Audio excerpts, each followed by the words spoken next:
প্রিয় দর্শক, কৃষক ভাই ও বোনেরা, উদ্যোক্তাবৃন্দ, আসসালামু আলাইকুম। যারা কচু চাষ করতে চান ভিডিওটি তাদের জন্য। এটি হচ্ছে বাড়ি পানি কচু 2 এর একটি জাত। কচু চাষ করতে হলে অবশ্যই আগে জাত নির্বাচন করতে হবে, অর্থাৎ ভালো জাত যেটি আছে সেটি অবশ্যই নির্বাচন করতে হবে।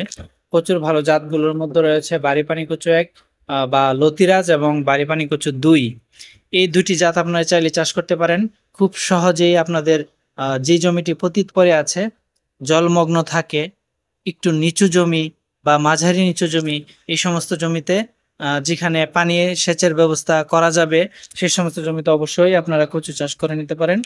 কচু চাষের প্রধান শর্ত হচ্ছে অবশ্যই লাইন থেকে লাইন এবং সারি থেকে সারির দূরত্ব ঠিক করে রোপণ করা, প্রতি মাসে অন্তত একবার হলেও সার প্রয়োগ করা, যেমন টিএসপি, পটাশ, ইউরিয়া এবং পাতা মরানো পোকা, লাল মাকড়ের আক্রমণের জন্য কীটনাশক স্প্রে করা।